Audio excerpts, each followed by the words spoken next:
Hello and welcome to Mississippi State's offensive football scheme review from the 2022 season. I am your guide on this journey, SEC StatCat, Clark Brooks. So in this video, we're going to try and sum up last year's air raid offense in 3 words, examine the first and third down approach, and take a step back and look at the macro tactics and operation of Mike Leach's offense over the last 3 seasons at Mississippi State.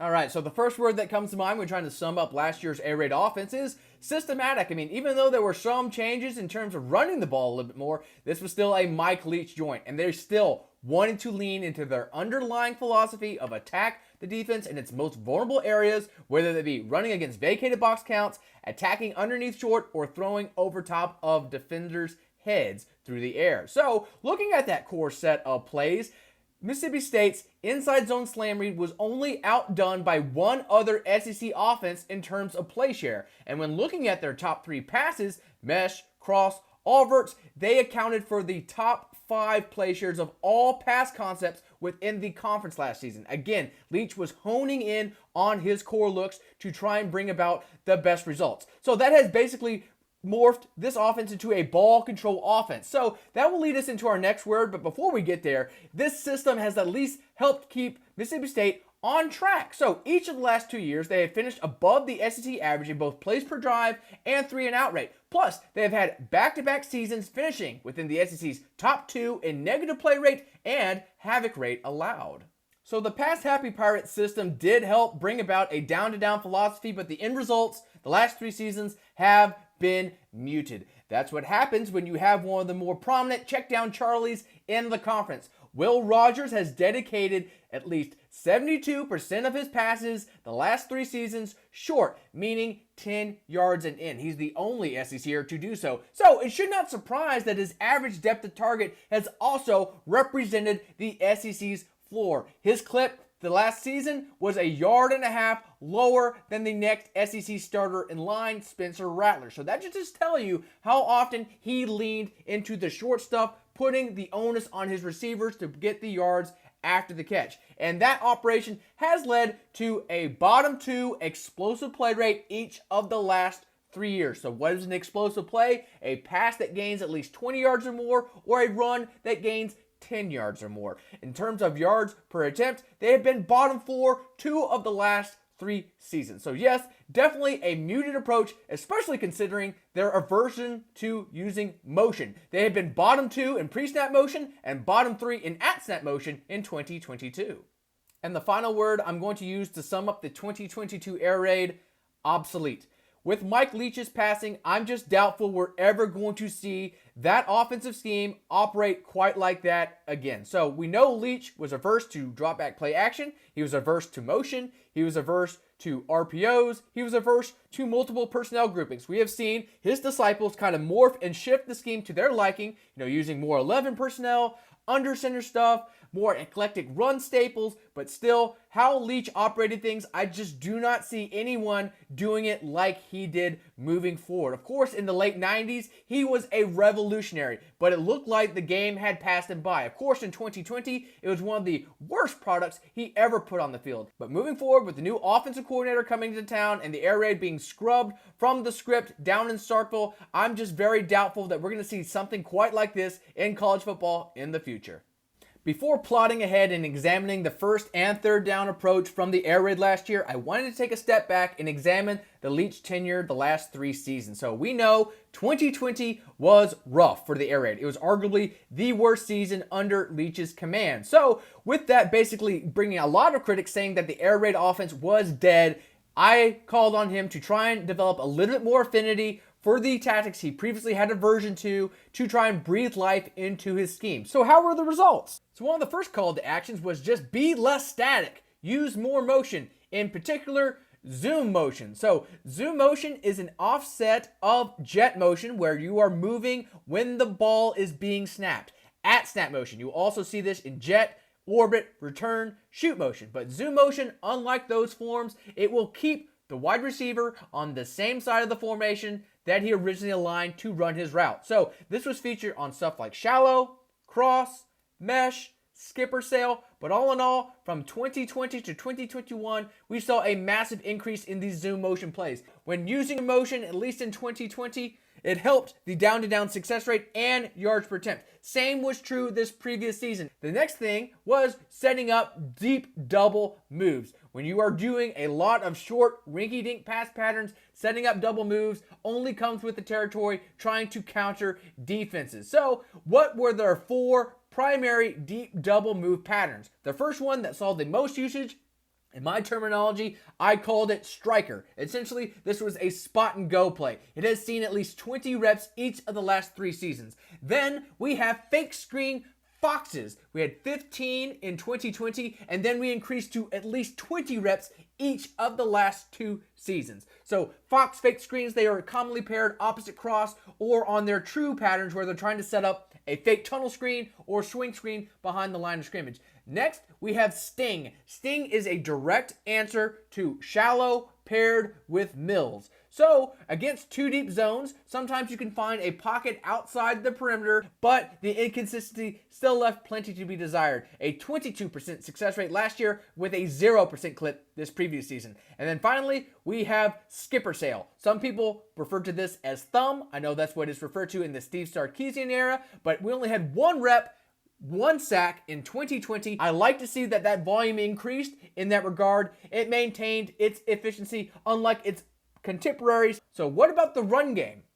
Each of the previous 3 seasons, Mississippi State's standard time pass rate, so that's trying to exclude garbage time and get a little bit more of a true representation of a offense's down-to-down approach, has gone down. Has that helped us be a little bit more RPO friendly? Well, yes and no. Year over year from 2020 to 2021, this offense saw its RPO play rate double. No SEC offense was as successful as the Bulldogs. The offense is coming off its best results in terms of yards per attempt, maximizing RPOs. So how has that affected the drop back play action within this offense? Now, generally speaking, play action is kind of a dummy action in this offense, either to set up perimeter screens or just have a quick flash. Very little true heavy play action.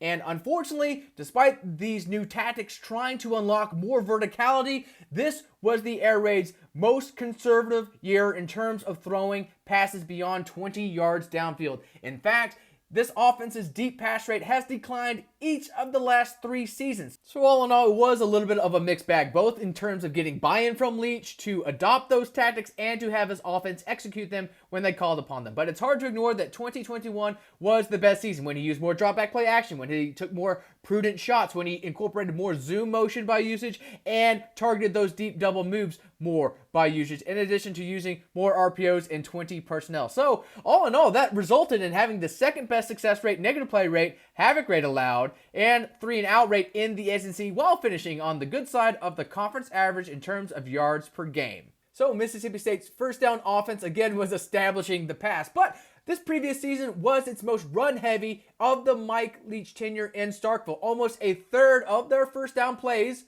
were runs, which is really high for them. Still, of their 7 most rep concepts, 5 were passes. Unfortunately, this is also where this offense was at its most diverse. 1 out of 6 plays were either an RPO or a screen pass. Only 5 pass patterns generated 10 targets on first downs. So while Leach did like to hone in on a small script of plays, first down is where he was his most eclectic, throwing a bunch of stuff at the wall to keep the defense off balance. Again, with the end goal, trying to get 5 to 6 yards and stay ahead of the chains. Getting big gainers wasn't necessarily the end goal here. It was trying to keep his offense on the field, march down the field, and get points. So what were their play calls?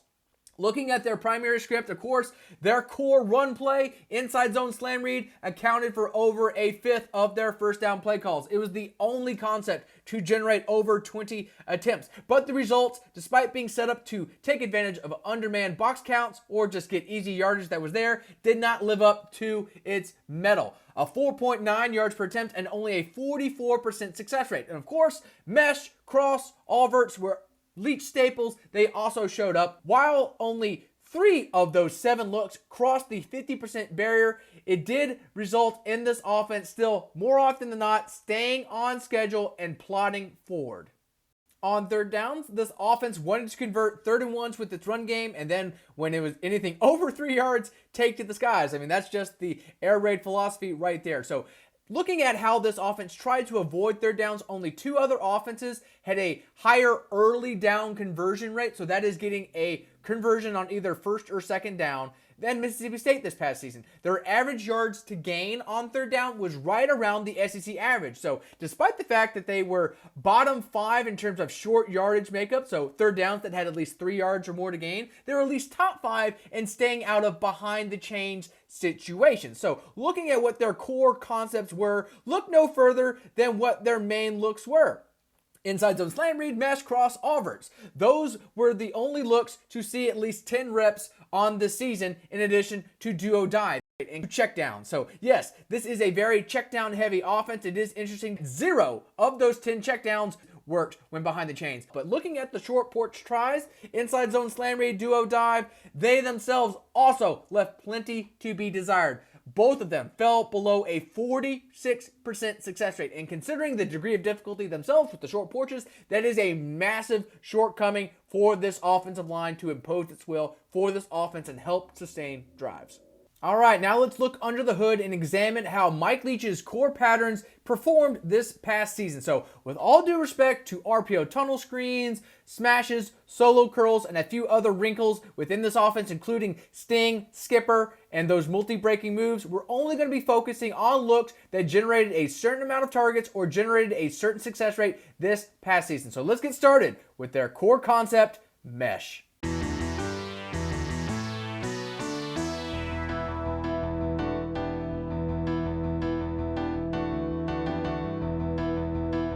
No surprise that mesh was the air raid's foundational pass pattern through the air. So this is one of the more successful patterns, the more classic out of 2 back, where you're only having one deep route complementing our core intersecting drag. So very good against single high, but it looks like that this is going to be a form of a cover 4 replace zone blitz from Auburn. So you can't really see, but there's another safety off the screen. I know, ridiculous rotation, but it looks like he's going to replace over here. He's going to be deep 4th here. He's deep 4th here. Corner is going to come, replace, middle hook, flat. So, again, with this type of replacement and you're just having a quick receiver going across the field, it's not necessarily a sound coverage. And you'll see here with our 2 intersecting drags how our middle defender is influenced out of the direction. And once we get the step inside, it's going to be a nice yak completion to our speedy Z receiver, Griffin. So all in all, mesh with corners or out, they combine for 3 explosive targets. And this is one of them. So we'll watch it play out. See, there's the replace, the replace, the replace, rotation over, rotation over. But with him going towards the flap and the route going inside, you can just imagine the void that it's going to create. Again, this middle hook linebacker is going to be influenced away from that direction from the other drag. So we'll watch it play out in slow motion, where you can see already he's left on the outside. You can see his eyes are following him.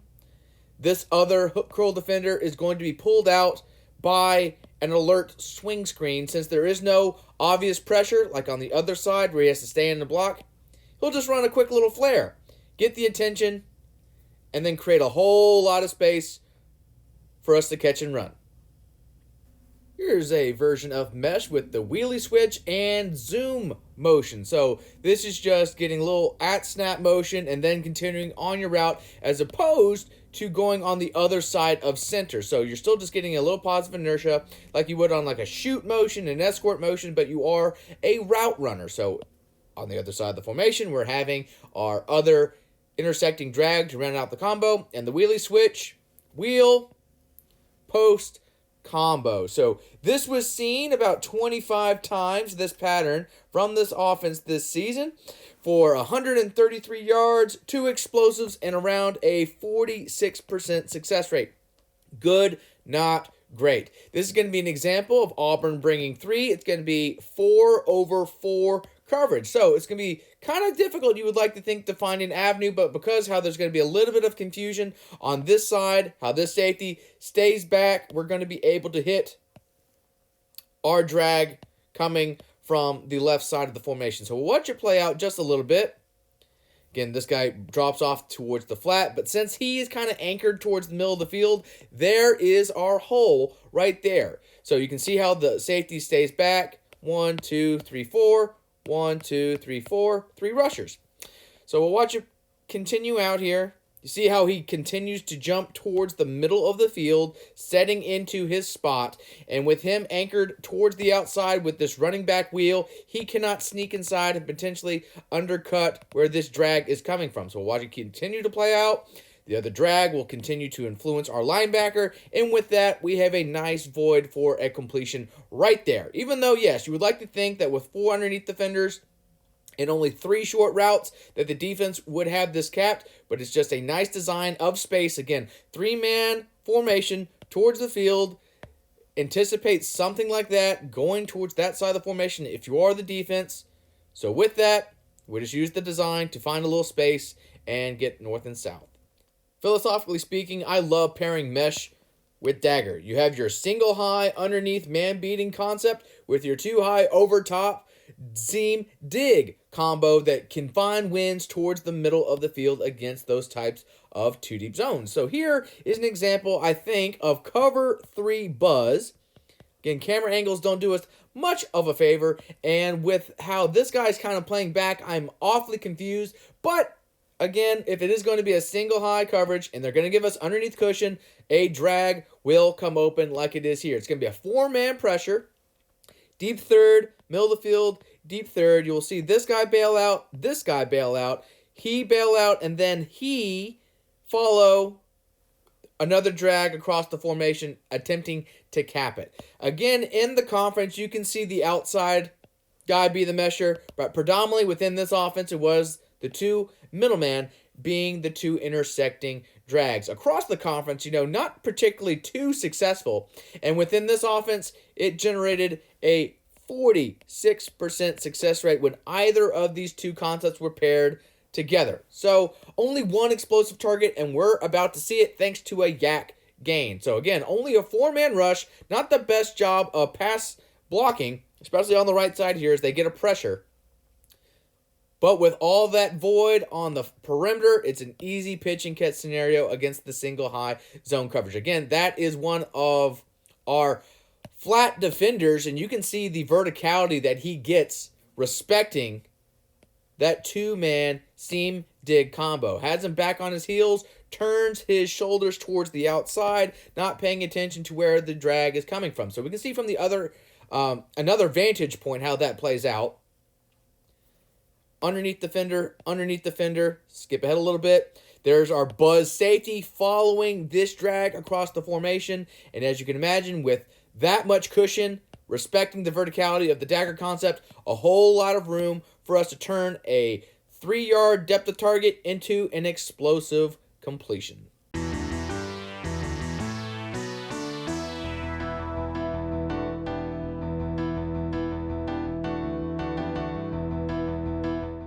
Good old 99 all verts. Outside of mesh, this was the only concept within this offense to be featured on over 100 snaps. It generated 57 targets. So this is an example throwing hot to space at the top of the screen. Of course, in this air raid offense, it's not uncommon for these routes to form based on the holes that the coverage gives you, hooking up the space, bending across the formation, what have you. But here's an example where Memphis is bringing a corner blitz with an overtop type of cloud.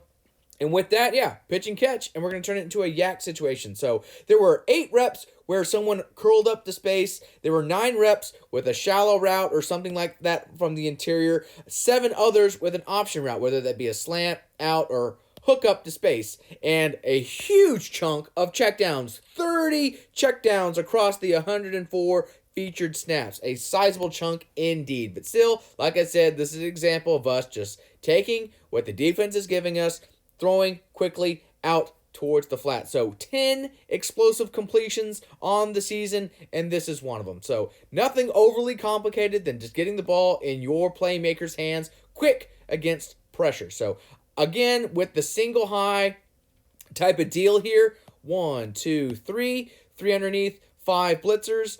You could definitely argue the seam bend here as we watch it play out. That looks to have a lot of room here, considering that the safety is playing very, very back. But not going to hate on the philosophy of attacking the most vulnerable part of the defense, which is a vacated underneath zone. Here's another example of 99 all verts 2 plays later in the Memphis game, this time doing as designed, testing deep. So while the vast majority of the air raids patterns were attacking short to underneath portions of the defense, don't ignore Mike Leach's affinity for this aggressive pattern. Of course, this was one of the tactics that helped separate his philosophy from the basic BYU spread and how mummy variations of this scheme, getting a little bit more aggressive with just simple verts. We mentioned on our other example how sometimes they could hook up to space or bend based on how the defense reacted, but this is just a classic example of 4 deep routes beating 3 deep defenders. So it's only going to be a 3-man rush from Memphis, 5 underneath, 3 deep. So with this safety coming up, we are just going to throw over top of his head since our middle of the field safety is favoring the field, trying to cap our other 2 verts. So we'll watch it play out here. It's really nothing overly complicated than that.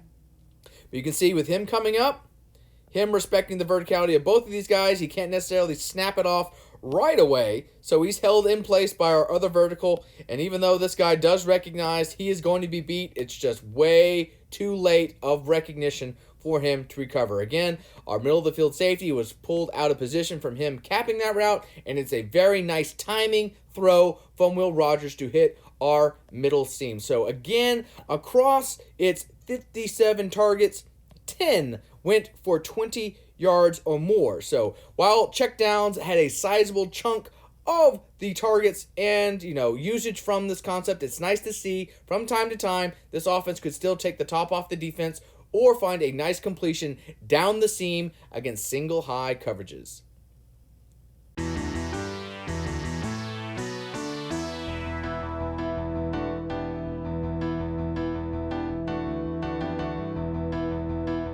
Back in the day when Mike Leach was the offensive coordinator for this offense, Y-Cross was one of the most explosive pass patterns within the air raid scheme. The theory being, if it was a 2-deep zone, this under-over cross would find itself in the natural hole vulnerability of those coverages. But of course, naturally speaking, cross can also win against single high, like we're going to see here. UK is going to bring 5 blitzers, 3 underneath, 3 deep. So the theory being, if you can get inside leverage, the only way for that route to be capped is if someone left his position on the backside to try and rob, or if the middle of the field safety caps it, then leaving a vulnerability for our trailer on the backside to have an avenue. But here, we're using flare motion, Frank, in my vernacular, towards the right. It's going to help widen our underneath linebackers just a beat to help us get that inside leverage for a strike. So all in all, 6 explosive targets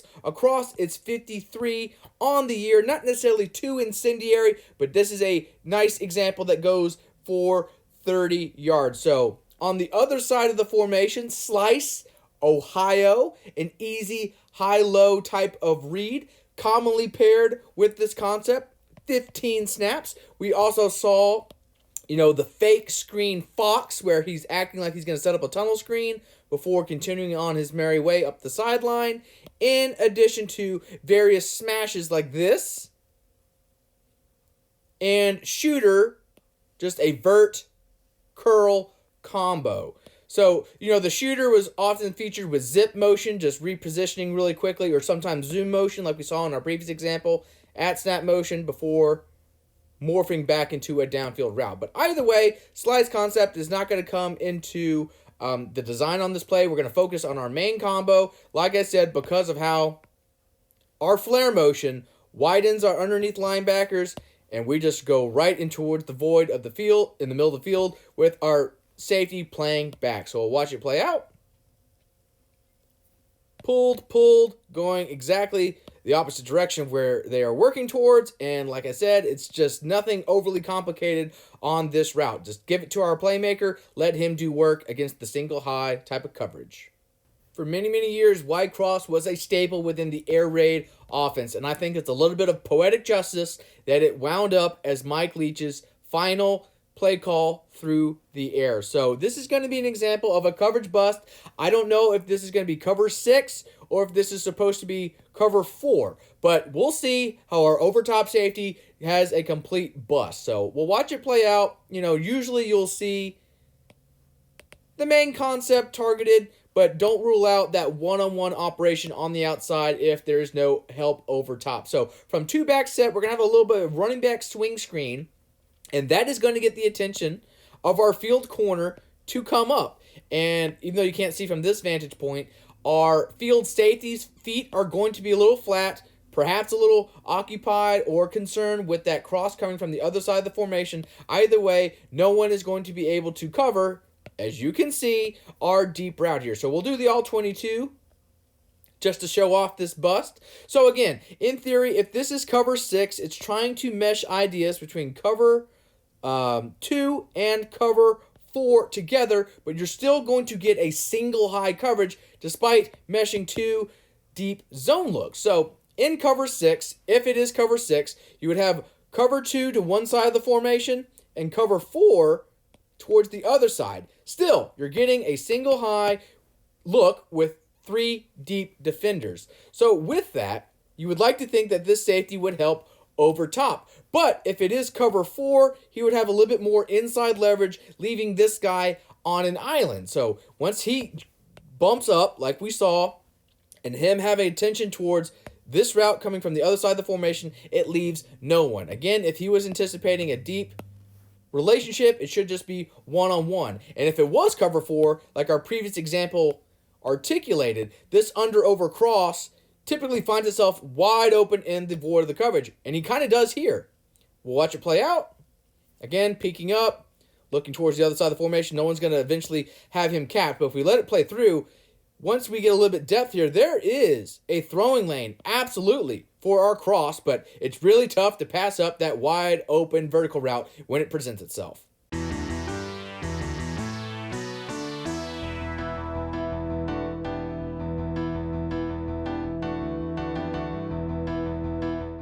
So I like this pairing of a slot scissor with a ZN. So when looking at the China concept, which is what this video is about, this is how it divulges with that 3-man pattern. But when you have that additional route, it can have a little bit of variability. But this scissor combo, really nice against 2 deep zones. But China, all in all, as we saw it drawn out, fairly similar idea to the spot concept. So against single high zones with this swing and dig, you're trying to make our underneath defenders wrong. Because in theory, if it was cover 3, this deep third defender would then take away that corner. So that's really not an optimal route. So you want to try and pick on our underneath guys here. And here, I'm not exactly sure what is going on with Georgia, whether it is a man match bust or something of the like, but you're going to see how our scissor combo here is going to influence all of our defenders back.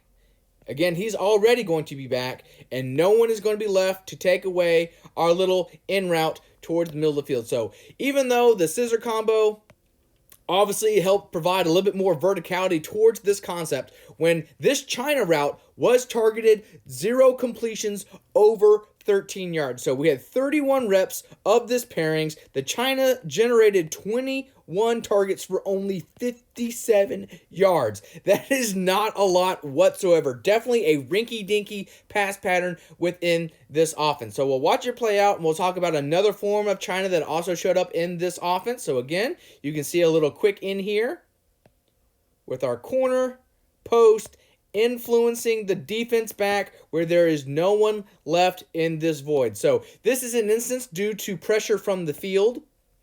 Our running back is actually going to stay in and block as opposed to swing out to space here. But it's just going to be a good job of picking up the pressure and finding a hole in the zone. So nothing too complicated there. So the other form of China, which is China tray, a very popular look within the red zone and within this scheme, particularly in short yardage situations, because of how our inside guy creates a natural vertical cushion for our two underneath routes. So you would have an inside corner and then two underneath ends like that. So that itself was seen on 14 reps for 14 targets, 53 yards, and it definitely helped buoy the down-to-down success rate of this concept. So when this slot scissor variety was targeted, it only brought about a 35% success rate. So with short yardage and red zone tries helping the environment in which China tray was executed,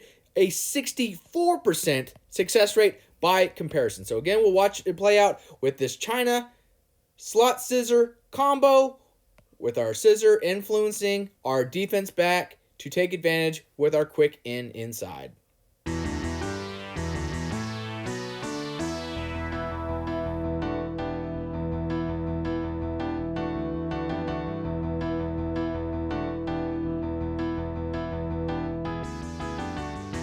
Here's the spot concept, also known as snag from some people, but as the air raid transitioned to a more ball control type of offense, this pattern was definitely noticeable in addition to sticks. So this past season, 34 featured snaps, and of those 34, 32 had a backside slant variation. The idea being, if this is our three-man zone beating combo, we at least have a man beater as a outlet towards the backside. So in addition to the solo slant like we see on this play, we also had slant flap, and if this wide receiver stayed on that side, dual slants with that type of combo. So again, it is going to be a single high zone coverage from our defense, 3 deep safeties, but we're still going to have 4 underneath defenders. Even though it is presented a little different way, it is still eventually going to be cover 3 with 4 rushers.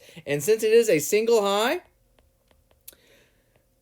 our read then becomes side to side. So our side to side routes on this combo is this little shoot motion flat and our spot route. So this window dressing from this offense the last several seasons, getting this tight bunch formation, but again, like you said, you could also have it where the running back was on that side of the formation. So he's attacking the flat. He has a full head of steam, trying to influence this guy to being wrong. So the theory is, if it's single high, 1, 2, 3 deep defenders, 4 underneath, you're just trying to really test their lateral ability to cover. So with that route going to the flat and that route going inside, it's just trying to see which way he guesses wrong. So he is going to give us a step towards the perimeter. Our guy hitches up, and it's just a pitch and catch opportunity. Only 1 explosive target across its 25 ones this season. So all in all, a fairly simple design. Boom, as we see, step out, right in the line of sight of our quarterback with our corner stressing the verticality of the coverage. Boom, we get our completion. Nothing sexy whatsoever, but again, it helps the nickel and dime approach of this air raid offense continuously move forward and get gains. Again, of spots, 34 featured snaps, 21 were with tosser dual slants. So this is an example, unlike our previous one, where we're able to beat a form of coverage with only 3 rushers. I mentioned when it's single high, we want more of a side-to-side read between these 2 routes. If it is too deep, you become more of an up and down type of read with those picking on that one defender along the corridor. But since you're going to have an extra guy in coverage, it's going to throw off our rules. Now, I don't know what this technical director has against actually showing every guy in the field of play, but I guess he really wanted to show off the greenskeeping inside the 20-yard line here. So there are an additional 2 deep safeties that are off the screen. So in my opinion, they had a double bracket called. So he's playing outside leverage, safeties inside on this guy, inside leverage on this fellow, and he's playing the outside there. But you'll see Our flat route will pull this linebacker out, and like our previous example, we're just going to hitch up towards space. Since this other linebacker, who you would like to think could potentially take that away, is giving a little bit of an influence towards the field side, he is held in place for our pitch and catch opportunity. So I mentioned in the other video how this semi-snug split was common within this offense, particularly towards the left. To set up spot concept, here is an example where we're not using shoot motion to facilitate it and getting the running back coming out of the backfield for our flat route. So we'll watch it play out. Boom, he immediately turns towards the sideline, trying to, cap us. You can see he's playing back. He's playing inside leverage for this corner, again, over top safety, taking that away. And with this guy, again, held in place as opposed to trying sneaking over, we're able to get our lone explosive target on the spot concept this season.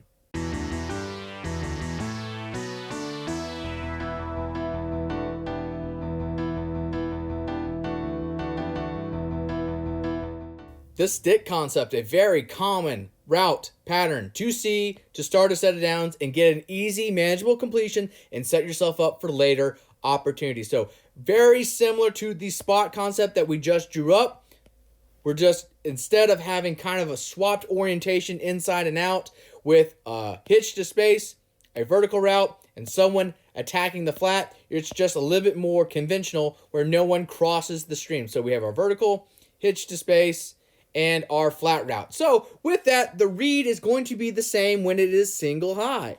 Like we're about to see here, safety is going to rotate towards the middle of the field, deep third defender, deep third defender. This guy's going to come rounding out the four-man pressure, and then we're going to have 1, 2, 3, 4 underneath. So with that, it's going to be a side-to-side read. Since this guy is dropping into coverage, we want to make him wrong. So with a one-on-one deep, him going away from the formation, the idea is he cannot cover two people, whether it be the flat route or that quick hitch to space, since the safety is too far away to try and help out. So we'll watch it play out. And there we have it. He is pulled out to the flat, and since the other linebacker is too slow to try and replace, we get our completion, and then we get our conversion. So only one explosive target from this underneath pass pattern on the year. It was featured 38 snaps. Of those 38, 15 had a slant pattern variety on the backside. So whether it was tosser, dual slants, or slap, slant flat, those rounded out a sizable chunk of this pattern's play calls. But still, again, mostly focusing on our main combo here, picking on this guy to space, and just taking a quick pitch opportunity to get a completion. So here's another form of stick commonly seen within the air raid. This time we're setting up a four-man surface as opposed to a three-man one for our stick combo. So with an additional vertical stressor, as opposed to just having both guys run deep, we're having the wheelie switch. Trying to confuse back ends if it's single high, if it's zone, potentially hit that along the sideline unless the flank defender carries. And even if he does, that creates even more room for our main combo. So you can see this drawn up here. Fairly conventional design. It's going to set up a very nice throw to space. So again, flat, hitch, wheelie, and then we have a slant on the backside. Very aggressive pattern, but unfortunately, the other design that I drew up, just the conventional with a slant combo on the backside, generated a 57% success rate compared to this pattern's 37% success rate when targeted. So even though I do like the ideas of testing defenses and setting yourself up to beat a number of coverages, it just did not bring the returns that you want whatsoever. So this is going to be the lone explosive target from stick this season. So this offense, not immune to seeing unique coverages with only three-man rushers, extra guys on the back end trying to throw off our reads. But like I mentioned, with this basically setting itself up and this linebacker being too far away, it is just an easy pitch and catch scenario. And since there's more help on the back end, that's more real estate for them to have to come up and try and help, which allows our yak opportunities here. So we'll watch it play out. Again, this is mostly a pre-snap decision from our quarterback based on what the defense is giving us. So we'll watch it play out. You can see how the wheel and our flat anchor this man towards the outside. Our middle hook defender is slow to react, and we just deliver a quick strike there. So with the wheelie switch anchoring the guys towards the top of the screen, it's a little inconsequential towards this play, but you can just see kind of how it plays out. If he was favoring towards the inside and our wheel continued up the sideline and this safety's eyes were wrong, we probably could have gotten a completion. Again, it is a 2 versus 2 concept, so you would like to think it only comes open if there is going to be some communication issues on the back end, but still, that's why you run it. They have to stop it. But still, if they're going to give us a pitch and catch like this, again, on an early down situation, you might as well take it with that hitch completion.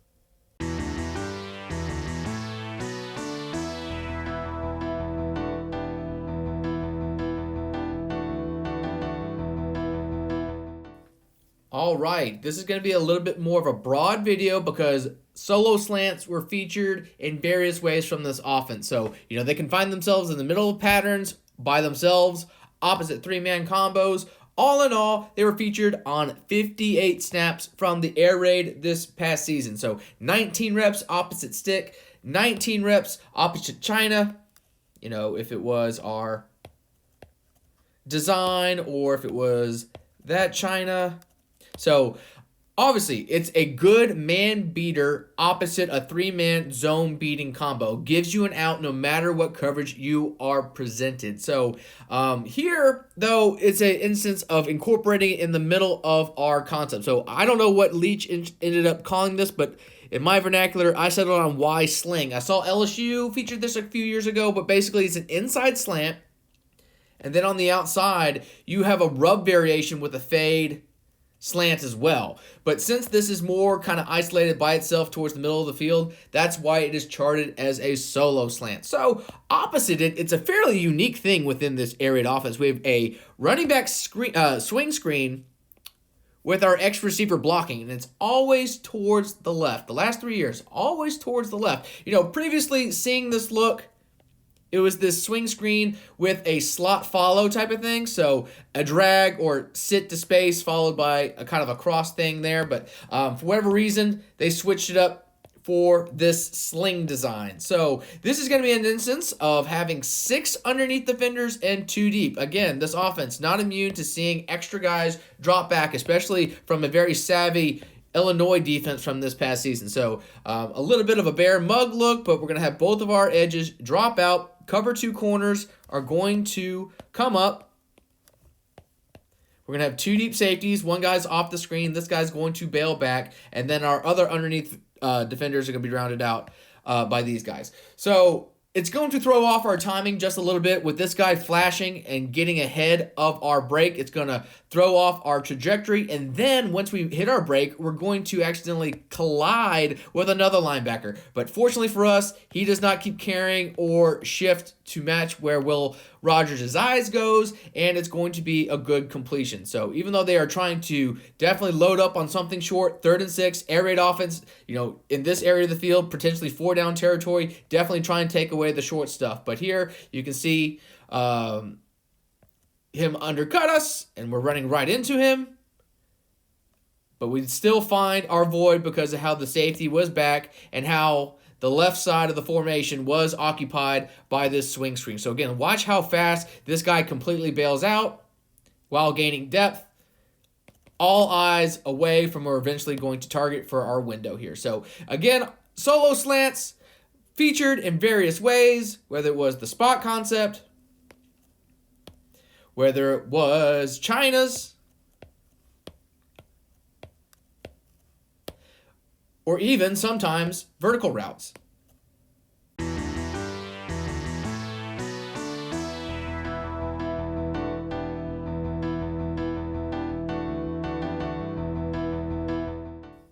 Okay, tosser dual slants. Again, like solo slants, very similar ideas, pairing them opposite 3-man combos. So this is an instance, 3rd down, we just need a completion. It's not necessarily teach tape in terms of like this is what you would call against this defense, just because this is Bowling Green, this guy's a little slow of foot, and that's the only way we're able to beat this coverage. So it appears it's going to be 6 with 2 deep safeties.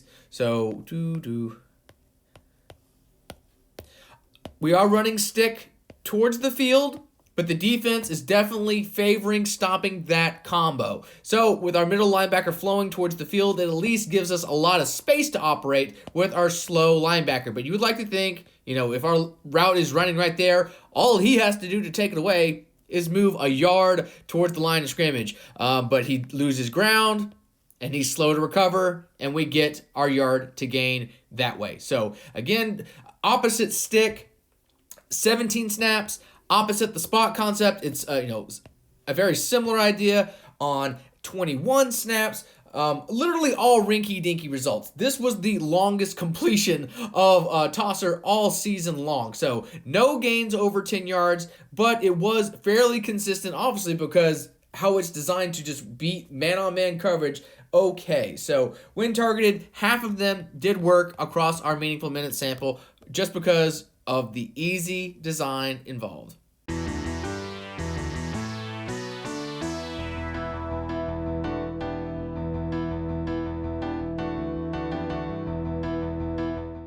So, zoom motion to set up the shallow concept. Not a bad idea. So, shallow has been a staple within the air raid for years. That is a shallow dig combo. And again, using zoom motion to get a little bit of positive inertia and set up the route while being on the same side of the formation as you align. Unlike shoot motion or even jet motion, you are staying on the same side. So this is going to be an example of cover 3 buzz on the back end from Georgia. Buzz safety, 3 deep defenders, 4 rushers, and 4 underneath. So ideally, you would like to test the seams of this defense. You think that with an additional body short, that our shallow route would only usually function as eye candy to potentially throw over top and ahead of that deep safety here. So here it's going to be the Mills pattern on the other side, deep dig post. That's a fairly common pairing with the shallow concept. It's going to influence our other flank defender backwards. So once we pass this middle hook defender's face, no one's going to be left in this void, and it's going to be a decent yak opportunity. So decent, in fact, it's going to result in this concept's only explosive target all season long. So 30 featured snaps, 18 targets, only one of them over 20 yards. So we'll watch it play out here. There's our 4 rushers. 1, 2, 3, 4 underneath. 1, 2, 3. And since our middle hook defender is more preoccupied with what's going on in the backfield here, his eyes are locked for a second, and by the time he realizes a route is coming his way, he's flat-footed, and his momentum is taking him opposite where the route is. And again, because of how our dig is influencing our other flank defender to at least carry it, it just creates that void for us to take advantage of.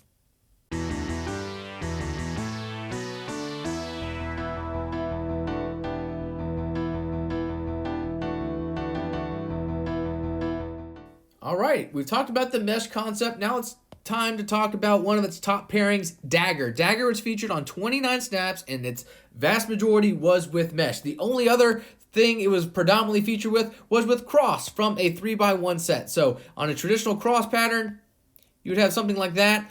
And when you're gaining that additional vertical bender, you get that type of thing. But here we're talking about zoom mesh again, getting a full head of steam for our crosser, either to get the attention of the defense to look up, the throw over top of their heads, or to give him, an extra step on someone in man coverage. So fairly featured with mesh, cross, and the shallow concept, the zoom motion. So also with our Dagger concept, we're going against a 4/4 coverage, another instance of the defense only bringing 3. So we have to play a little bit of the numbers game. So the technique here, and this all 22 showing really does show it off a little bit. So with 4 deep defenders, and we're only going to have 2 deep routes towards this side, we're still going to have to find an avenue. So what we're doing is we're doing a 2-for-1 based on how this tight bunch formation sets things up for us. Again, even though we're bringing our zoomer in close, he is inconsequential for this route to come open in terms of space created. So we'll watch it play out here. Watch the technique of our middle receiver. He's going to run and stutter to then allow our outside guy to basically get even with him. Then he will attack to split to get the attention of both deep quarter guys. In doing so, getting the hips turned of the safety, we then cut up towards the middle of the field and we get our void. So again, the underneath guys, there are going to be one more than we anticipate here. But you can see how our motioner brings this fellow up just a step and holds him there, which is all we need to take advantage for our strike. So again, let's watch it play out. The technique here, fantastic.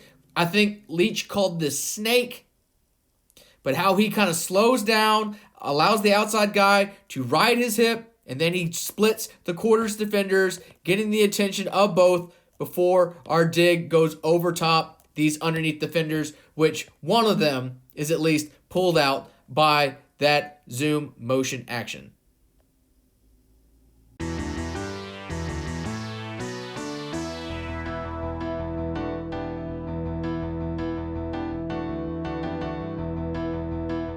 With this offense having a lot of rinky-dinky patterns, having multi-breakers comes naturally in terms of trying to unlock explosive gains. Again, like I said in that section, they haven't necessarily delivered great gains as of late. But here is the striker concept. In my vocab, I had no idea what Leach called this, but basically it's a spot and go. We already talked about the spot concept, and generally a three-man pattern, but it was also used in this variety. So strikers, basically just like a little juke route with a corner.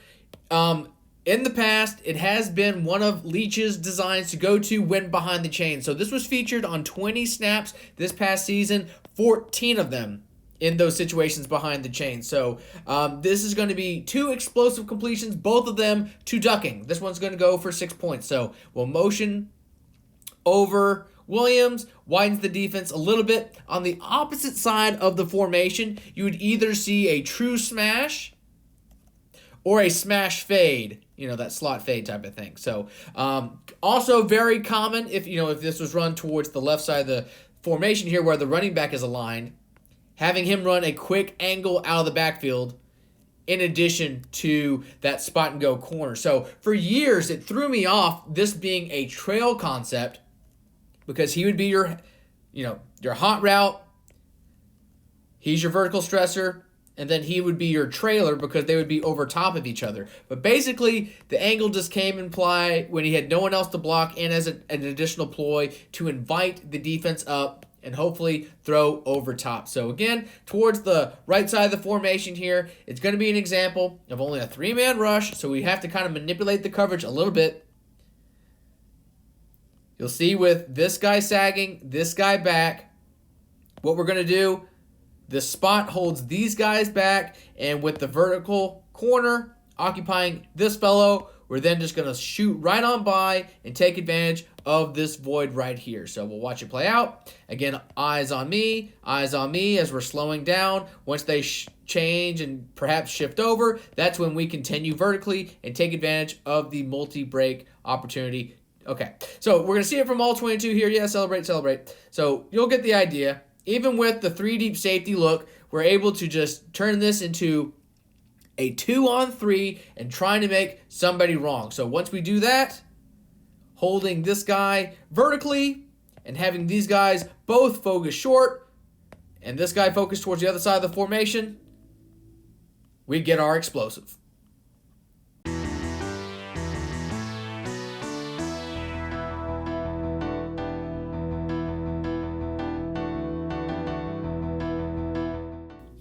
Okay, and the Wheelie Switch will round out our pass looks that we're going to look at. Not really targeted a whole lot. 15 targets across its 60 featured snaps, commonly paired with mesh or the Y stick design. So, 19 snaps of mesh wheelie, 7 outright targets for our Wheelie Switch. Both of the explosives came on this combo. So here's another example of utilizing zoom motion, I should say, to set up our mesh pattern, give him positive inertia. This is going to be an example of facing true cover 2. So even though our corner will be influenced towards the inside with this motion here.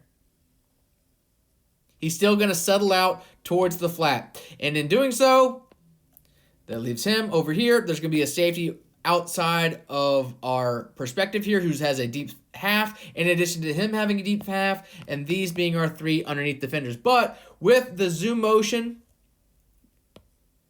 this guy is extra concerned something's going to happen, pulling him out of his position. That creates a nice throwing window. In addition, if this is our deep half safety, that is a lot of real estate that he has to cover. And if he's going to fight for outside leverage, it's just a natural loss with an in-breaker that we're about to target here. So throw and catch, strike, break a tackle, touchdown. Again, only 2 explosives when targeted this season, the Wheelie Switch. Not something that was entirely too consistent within this offense, but still, it's a nice idea to try and test back ends with routes going inside and out, especially when you have that going on short. Why not have that same type of idea towards the back end with a little bit of verticality? So the pass game was definitely the driver within this scheme under Mike Leach, but the inside zone slant read and its rushing counterparts also had an important part within this offense to try and take advantage of underman boxes and move the ball downfield. So let's get started looking at the inside zone slant read, followed by the duo dive, buck toss, and dart tackle wrap read.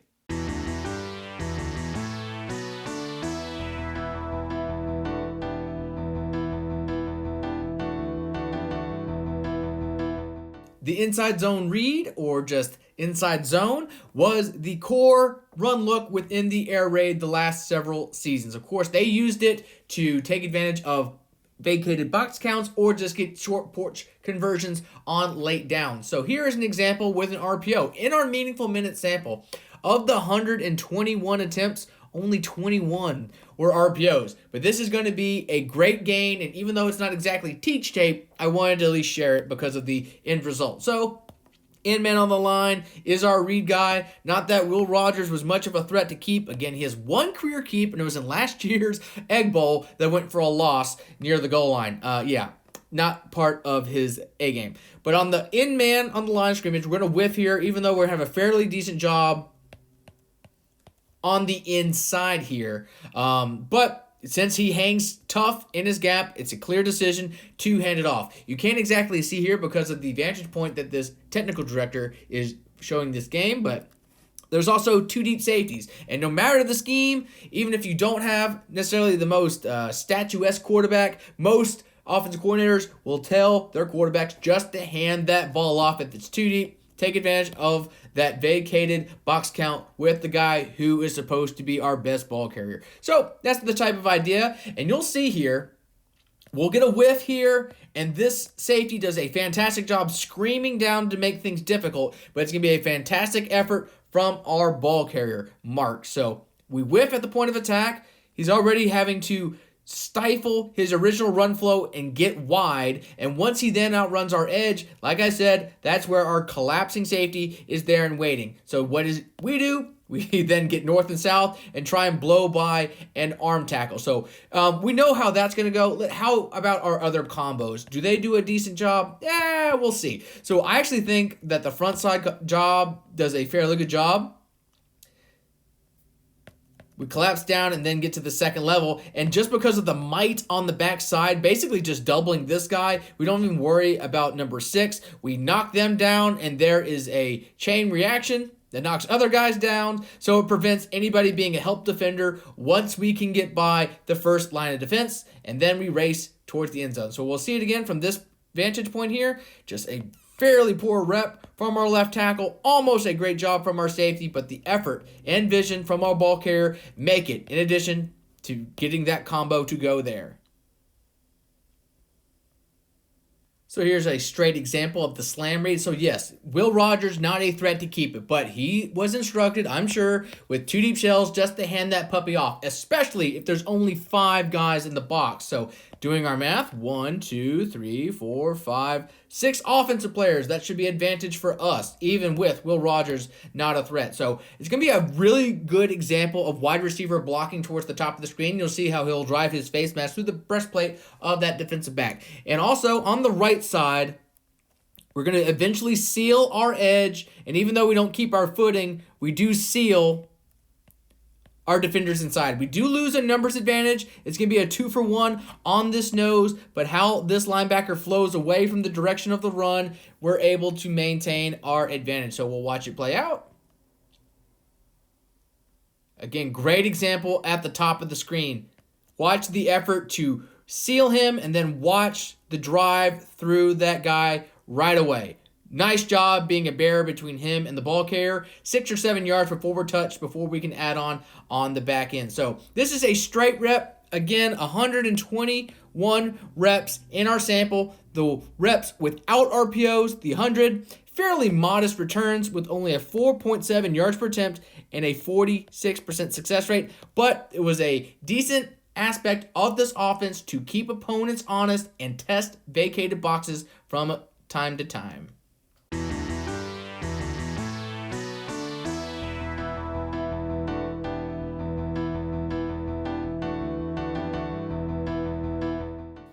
The duo dive was a natural complement to the zone flow seen predominantly from this run game. So unlike more of a lateral path, we are getting north and south trying to attack one side of the formation. See here, wide splits, we're trying to run there, same side of the formation. So unlike our zone flow, we're going to have a bit of gap rolls. You saw it drawn up, but basically gap on backer.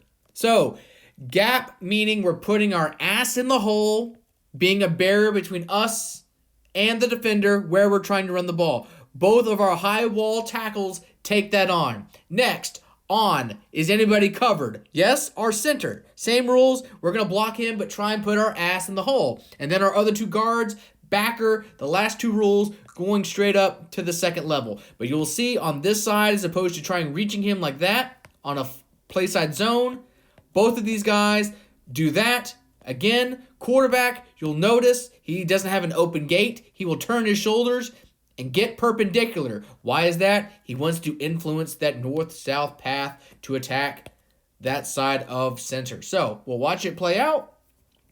We get a wash down up to the second level there, but because of how our interior loses, we then have to improvise and go around. But because how we have a really good job engaging here on this side of the formation, we're able to make the most of it. So all in all, duo dive, only 5 explosives. 2 of them were against Arizona in week 2. So a single-digit explosive run rate. Again, this was mostly just trying to get 4 to 5 yards of available cushion. Very rarely did it result in a big gainer.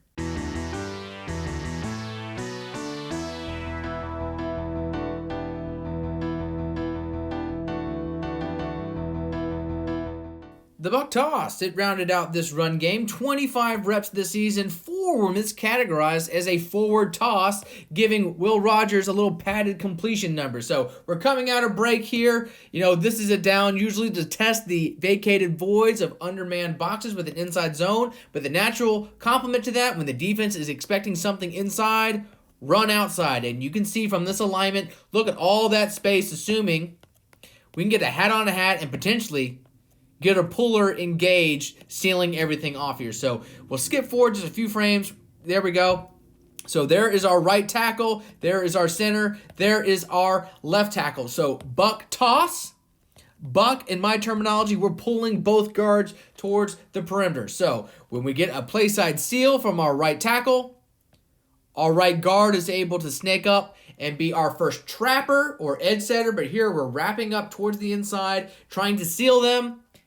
At the top of the screen, hat on a hat, and again, we're getting our lead blocker from our backside guard. So he's actually going to be behind the play here.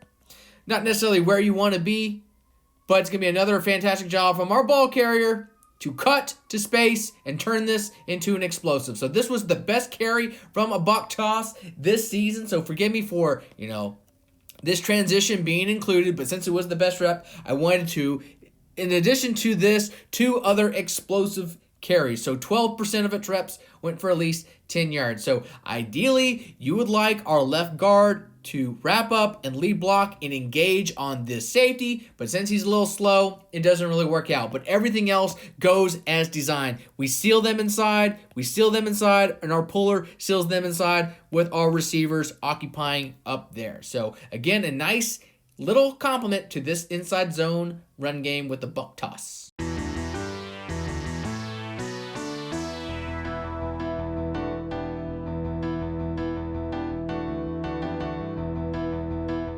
The dart read, wide trap or tackle wrap, however you want to categorize it. It was this offense's most successful concept, ironically only showing up in the bowl game. So everyone is blocking down front side, leaving our edge unblocked for our backside tackle to kick him out. And then the idea is, if we're going to seal everybody else down, we run in that crease there. So this is also paired with RPO at the top of the screen. We have a bubble screen and a tunnel just for a little eye candy to keep these guys out of the box to where we can maximize. Again, 3rd and 8, 20 seconds left in the ball game. The idea, maybe just get a few yards to help make your game-winning kick a little bit easier to go through. But of course, we get a little bit more than that, don't we? So we'll watch it play through again. So left tackle up to that linebacker. Really good job to influence this 3 technique from the guard towards the inside and then steal him. Same with our center. Looks like he has a shade towards the left there. He's able to keep him inside, and right guard just goes back on that fellow with this edge being untouched, going away from where we're running the ball. So again, we'll watch it play out. Work and seal down towards that linebacker. Puller kicks out our edge. There is our daylight. RPO bubble at least holds them a little bit to where we can get past the line of scrimmage before they can touch us. Again, if they even were going to tackle us, 7-8 yards before we're touched, we can shed an easy arm tackle or 2 and set up an easy scoring try for the game winner. So, again, moving forward, remains to be seen if this will be featured in this offense with the new offensive coordinator, but I did find it was awfully interesting. It was only seen in the bowl game and never during the Leach era. So there you have it. There was a breakdown of Mike Leach's approach over the last 3 seasons at Mississippi State and some of his core staples in the 2022 season. Of course, moving forward, there's going to be a demonstrably different approach from the Bulldogs, with Zach Arnett bringing in a new offensive coordinator and scrubbing air raid staples from the script. But we do find ourselves dead even in the offseason. I want to invite you to visit SECStatCat.com, where you can look at Will Rogers' past charts. You can see how he performed under pressure, when using play action, when outside the pocket, and a bunch of different other scenarios. Same is true with the run game. How often were these guys hit behind the line of scrimmage? How much did they average after contact? How often did they break a tackle on average? What route composed a high share for each of these receivers? Where were they targeted? So again, you can find all that and more at SECStatCat.com. I also want to invite you to smash a follow on this YouTube page and my Twitter account at SECStatCat and at SEC_StatCat. But until next time, I am Clark Brooks, reminding you to have a good one.